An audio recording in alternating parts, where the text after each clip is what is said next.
안녕하십니까, 쇼킹부동산 가족 여러분. 오늘은 7월 25일 멤버십 영상을 공개합니다. 쇼킹부동산 멤버십 이용료는 월 8,990원이고요 아이폰에서 가입하시면 11,000원이 됩니다. PC로 가입하신 걸 추천드립니다. 주 3회 멤버십 영상에서 정말 돈이 되는 정보, 진정한 내 집 마련과 투자 정보를 만나보시기 바랍니다.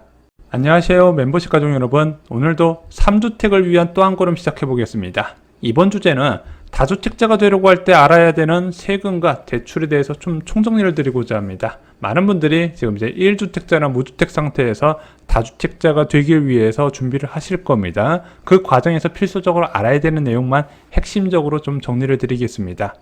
자, 여러분들의 노후를 위해 다주택자는 반드시 되어야 됩니다. 적당한 수준의 내 집 마련 이후에 은퇴까지 대출을 갚아 나가는 삶을 살아야 된다고 강조드렸죠. 그리고 3주택을 세팅하고 그 이후엔 월세 비중을 높여서 은퇴를 대비해야 된다 말씀을 드렸습니다. 자, 그럼 다주택자가 되려고 할 때 반드시 알아야 되는 게 따라오게 되겠죠. 먼저 세금입니다. 그 다음에 대출이겠죠. 취득 단계, 보유 단계, 처분 단계로 나눠서 설명을 드리겠습니다. 자, 먼저 취득 단계에서 두 가지를 체크하셔야 됩니다.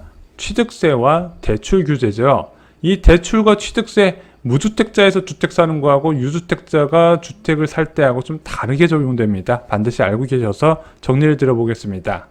자, 먼저 취득세 알아보겠습니다. 주택의 취득세 기본세율은요 1.1에서 3.5%입니다. 만약에 여러분들이 취득하려는 주택이 전용 85제곱미터 추가하는 대형 면적이면 농어촌 특별세 0.2%포인트가 추가해서 최대 3.5%까지 나올 수 있어요. 그래서 구민평수 이하는 1.1에서 3.3%를 알고 계시면 되는데, 이 기본 취득세율은 누가 적용받는다? 무주택자가 주택을 살 때 또는 비규제 지역에 추가로 매수하는 1주택자가 이 기본 취득세율이 적용이 됩니다. 자, 그리고 알아야 되는 취득세 중과세율. 자, 1주택자가 현재 규제지역의 주택을 추가로 구입할 때 8.8%의 세율이 적용됩니다. 규제지역 어디죠? 강남 3구와 용산 9죠. 근데 일시적 2주택자는 이 중과세율이 적용되지 않는다는 건 참고로 알고 계시면 되고요. 자, 그리고 2주택자가 추가로 주택 구입할 때 규제지역이면 13.2%, 그리고 비규제지역이면 8.8% 세금을 납부해야 됩니다. 정부는 현재 취득세 중과 완화 방안을 추진하고 있습니다. 그래서 2주택까지는 중과세율 적용하지 않고 3주택부터는 기존의 중과세율의 절반 수준을 낮추는 방안을 추진 중에 있거든요. 그래서 비규제 지역은 8%에서 4%로, 그리고 규제 지역은 12%에서 6%로 낮추려고 하고 있습니다. 그리고 이번에 취득세 중과 완화 방안을 추진하면서 잔금일이 2022년 12월 21일 이후인 경우에는 소급 적용해 주겠다고 발표했어요. 그래서 먼저 중과세 납부하고 나중에 국회에서 법 통과되면 환급해 주겠다고 얘기를 했습니다. 그래서 이것까지 통과되면은 3주택까지는 그래서 취득세에서 크게 걸림돌이 되지는 않을 것으로 보여지고, 제가 볼 때는 아마 총선 이전에는 통과될 가능성이 있지 않나 이렇게 보고 있어요. 자, 근데 이제 아직 이게 국회에선 통과가 된 건 아니잖아요. 그래서 지금은 2주택자가 3주택 되려면 중과세를 내야 되니까 이것을 피하면서 3주택자가 되는 방법은 무엇이 있냐? 주거용 오피스텔이 있고요. 재개발이나 재건축 입주권이 있습니다. 그리고 재개발이나 재건축 사업장의 올 상가 같은 경우에 이제 정관에 따라서, 이제 조합 정관에 따라서 아파트를 받을 수 있는 사업장이 있거든요. 이건 케이스 바이 케이스라서 일반적으로 재개발 사업장 같은 경우는 이제 상가 규모가 크면 아파트를 주는 경우가 꽤 있다고 하네요. 요즘 상가를 크게 안 만들거든요. 자, 그래서 이런 방식으로 해서 취득세를 4.6% 내면서 주택을 늘리는 방법이 있는데, 현재 가장 효과적인 방법은 저는 입주권으로 보고 있고요. 여기서 전세가격이 더 올라가게 되면 주거용 오피스텔도 관심을 가져볼 필요가 있습니다. 여기서 궁금한 게 생기실 거예요. 2주택자가 청약을 받으면 어떻게 될까요? 분양계약 당시에 주택수를 판정합니다. 그래서 입주 시점에 납부할 때 분양계약 당시에 주택이 두 채였으면 3주택자가 되네 중과세율을 납부해야 되는데, 지금 정부가 개편을 추진 중이잖아요. 입주 시점은 지금과 좀 한참 남았고, 그래서 입주 시점에 취득세가 규제지역은 4%, 비규제지역은 6%로 낮아질 가능성이 있습니다. 만약에 낮아지지 않아서 중과세율을 납부해야 될 것 같으면 그냥 분양권 상태에서 처분하면 돼요. 왜? 분양권은 취득세를 납부하지 않으니까요. 자, 이제 대출 알아보겠습니다. 굉장히 중요하죠. 자, 주택수에 따라서 LTV 적용이 다르게 적용됩니다. 담보 인정 비율에 해서 LTV 50%면은 이제 10억 아파트 5억 대출해준다는 뜻 다 아시죠? 자, 먼저 규제 지역의 주택에 대출을 받을 때는요, 무주택자나 1주택 처분 조건부 2년 이내 처분해야 되죠. 이 사람들은 LTV가 50% 적용되고요. 규제 지역 1주택 이상자가 처분 조건 없이 주택을 살려면은 30%가 적용이 됩니다. 이것도 얼마 전에 도입됐죠. 그리고 비규제 지역은 무주택자나 1주택 처분 조건부는 70%가 적용되고요. 비규제 지역 1주택 이상자는 60%가 적용됩니다. 그래서 비규제 지역에서 주택을 살 때 뭐 LTV가 걸림돌 되는 경우는 거의 없다 보시면 될 것 같아요. 그리고 여러분들이 많이 이용하시는 카카오뱅크는 2주택자까지만 대출이 가능해요. 1주택이 있는 상태에서 추가로 주택 사는 것만 가능하다고 합니다. 자, 그 다음에 대출에서 빼놓을 수 없는 게 바로 DSR이죠. 방금 말씀드린 LTV는요, 최대 대출 한도이고요. 실제 대출 가능 금액은 DSR을 계산해야 나오게 됩니다. 그래서 요즘은 집 사기 전에 소득 증명원을 떼서 은행부터 가셔야 돼요. 그래서 부부가 같이 소득 증명원을 떼서 은행에 방문하신 다음에 내가 구입하려는 주택의 KB 부동산 시세를 보면서 대출 가능한지 체크를 먼저 하셔야 됩니다. 그 다음에 계약하셔야 돼요. 그리고 부부는요, 주택 대출에서 한 몸으로 취급받습니다. 소득을 합산해서 계산해서 맞벌이 부부가 이 DSR 한도 계산에 유리해요. 그런데 이 DSR은요, 한 가지만 조심하시면 돼요. 바로 신용대출과 마이너스 통장입니다. 얘는 원리금을 5로 나눠요. 예를 들어 신용대출을 1억을 받았다. 아니면 사용하지 않는 마이너스 통장 1억이 있다. 사용했든 안 하든 원리금을 5로 나눠서 한 달에 2천만 원씩 원리금과 이자 상환하는 것을 계산해 버립니다. 그러면 대출 한도가 확 줄어들죠. 그래서 신용대출 많은 분들이 이 DSR에 걸려서 주담대가 안 나오는 경우가 많아요. 그럴 때는 어떻게 해야 된다? 신용대출이 많으면요, 주담대를 통해서 대환한다고 은행 담당자한테 말씀하시면 됩니다.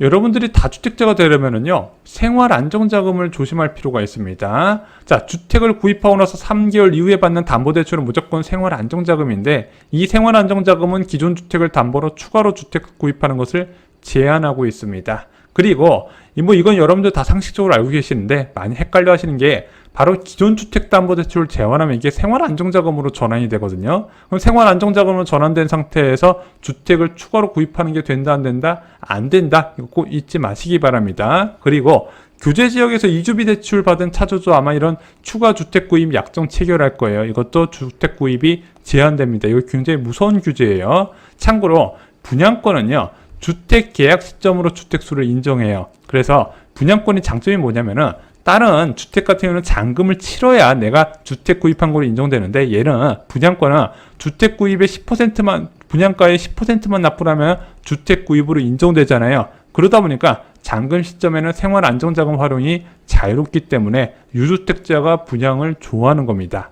자, 이제 보유 단계 알아보겠습니다. 아니, 3주택이나 되면은 보유세 너무 많이 나오는 거 아니냐? 보유세는 크게 두 가지로 나눠지죠. 재산세와 종합부동산세가 있습니다. 먼저 이 재산세는 물건별 과세예요. 뭐 적지 않은 금액이지만 이것 때문에 다주택자가 된다는 말은 안 나올 겁니다. 진짜 중요한 거는 종합부동산세죠. 이 종합부동산세는 인별 과세입니다. 개인이 갖고 있는 주택의 공시가격을 합산해서 계산을 시작해요. 자, 근데 재산세와 달리 종부세는 특정 조건 충족 시 과세를 하고요. 이 종부세는 여기서 다시 특정 조건에 충족할 경우에는 중과세율이 적용됩니다. 그래서 이 여러분들이 다주택자가 될 때 이 종부세 중과세율 피하는 법만 알고 계시면 돼요. 자, 먼저 종합부동산세 과세 기준을 보겠습니다. 아까 개인이 갖고 있는 주택의 공시가격을 합산한다 말씀드렸는데, 여기서 9억 원을 빼고요. 1세대 1주택자는 12억 원을 빼는데, 오늘 영상에서는 1세대 1주택자는 상관이 없죠. 9억 원을 뺀다고 알고 계시면 돼요. 6억에서 9억 원으로 늘어났습니다. 자, 근데 얘는 인별과세다 보니까 부부 공동명의를 활용해서 세부담을 낮출 수가 있네. 그러면은 쉽게 최대 18억까지 종합부동산세 과세 기준이 높아지게 됩니다. 이것 때문에 거의 종이 호랑이 수준이에요. 18억에서 18억까지 뺀 다음에 그 남은 차액의 공정시장가액 비율을 곱해서 과세 표준을 산출하는데, 공정시장가액 비율도 60%로 확정됐죠. 그래서 종합부동산세는 거의 여러분들 다주택자 되는데 걸림돌은 되지 않을 겁니다. 종합부동산세 이제 중과세율만 알아보겠습니다. 아까 공시가격 확인하고 나서 인별 합산한다 말씀드렸고 여기서 9억 원을 뺀다 말씀드렸어요. 여기에 공정시장가액 비율을 또 0.96 곱해가지고 과세표준이 산출됩니다. 자, 이 과세표준 수준에 따라서 세율이 적용되는데 어떤 세율이 적용된다? 기본 세율은 0.5에서 2.7%가 적용되는데 한 사람이 2주택까지 보유한 거에 대해서는 기본 세율을 적용해요. 그 다음에 중과세율은 3주택 이상자한테 적용되는데 3주택 이상자라고 다 적용하는 건 아니고요. 과세표준이 12억 초과할 때만 적용을 합니다. 그래서 부부 명의로 활용해서 한 사람이 2주택 이하가 되도록 관리를 하시는 게 좋고요. 솔직히 중과세율 정도 걱정할 정도면 대단히 성공한 인생이고 굉장히 드문 케이스라고 생각합니다. 그래서 지금은 종합부동산세가 주택수를 늘리는데 걸림돌은 아니라고 말씀드려요. 자, 이제 처분 단계 살펴보겠습니다. 처분 단계에서는 양도세를 고려해야 되죠. 자, 근데 저희는 주택을 모아 나가라고 말씀드렸고 그 주택이 노후자산으로 쓰이기 위해선 장기 보관해야 되는 것을 강조드렸습니다. 하지만 그럼에도 불구하고 자산을 처분하는 두 가지 케이스가 있어요. 첫 번째, 집값이 비정상적으로 과열된 이후에 물가가 급격하게 오를 때 저희가 다른 영상에서 한번 정리를 드리겠습니다. 그때는 처분을 고려하셔도 되고요. 두 번째, 상급지나 호재 지역으로 업그레이드 할 때, 그래서 지금 가진 자산을 업그레이드 할 때는 한번 처분을 하시는 게 좋은데 저희가 상담을 하면서 느낀 게 있어요. 주택을 처분하고 나서 다음 움직임을 할 때 그 기간은 굉장히 짧아야 됩니다. 그래서 주택을 처분하고 나서 다시 집값 떨어지기를 기다린다? 그렇게 그게 오지 않을 가능성이 커요. 그래서 상급지나 호재 지역으로 업그레이드 할 때는 처분 이후에 다시 매수 시기가 굉장히 짧아야 됨을 말씀을 드립니다. 자, 그럼 부동산 세금의 꽃이라 불리는 양도소득세 간략하게 정리를 드릴게요. 먼저 이 양도소득세 세금을 한 푼도 안 내는 비과세부터 무려 지방세 포함 82.5%의 중과세율까지 다양합니다. 근데 비과세는 오늘 제 영상 주제에는 해당이 안 될 거고 중과세율을 피하는 것이 핵심이라서 그것 중심으로 말씀을 드리겠습니다. 자, 먼저 양도세 기본세율은요 6%에서 45%입니다. 그래서 과세 표준이 8,800만 원이 넘어가면은 이제 35%로 세부담이 굉장히 높은 편이에요. 물론 내가 짧게 가져갈 자산이 있다면 공동명의가 유리합니다. 왜? 과세 표준을 낮출 수 있으니까. 하지만 일반적으로 대략 한 2억 정도 이상의 시세 차익이 발생했다면은 이제 부부 공동명의에 따른 이제 세부담 절감 효과는 그렇게 크진 않아요. 만약에 세부담이 크지 않은 자산을 처분할 때는 공동명의가 좀 유리한 측면이 있습니다. 그리고 이 기본세율도 절세하려는 분들이 계시는데 다주택자와 기본세율은 뗄래야 뗄 수는 없거든요. 기본세율 정도는 납부한다는 생각으로 투자를 하시기 바랍니다.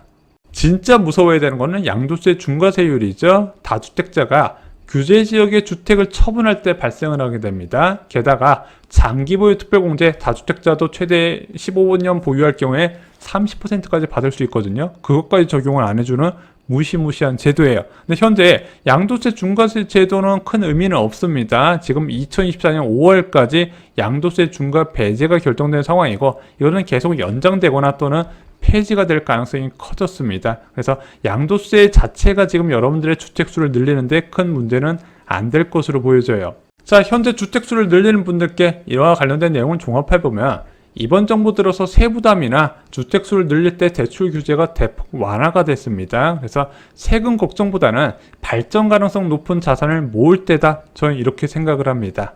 여러분들 한 살이라도 어릴 때 준비하셔야 됩니다. 내 집은 당연한 거고요. 생존을 위한 추가 2주택은 필수입니다.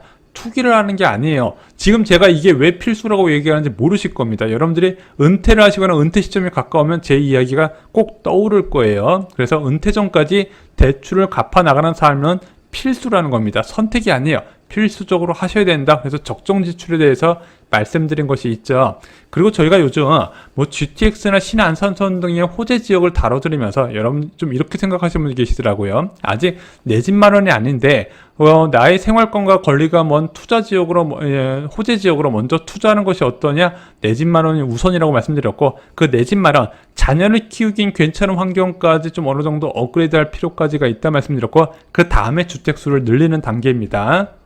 여러분이 3주택자가 되는 그날까지 함께 하겠습니다. 오늘 영상이 마음에 드셨다면요, 좋아요와 댓글로 알려주시면 저한테 큰 힘이 될 것 같습니다. 그리고 많은 분들이 뭐 좋은 청약에 당첨되시거나 아파트를 정말 저렴하게 구입하였다, 이런 소식들을 저한테 멤버십 상담으로 비밀 댓글로 알려주시더라고요. 다른 분들도 좋은 기운을 받아가실 수 있도록 유튜브 댓글로 달아주시면요, 좀 더 좋은 방향으로 나아갈 수 있지 않을까 생각이 듭니다. 오늘 영상 끝까지 들어주셔서 감사합니다.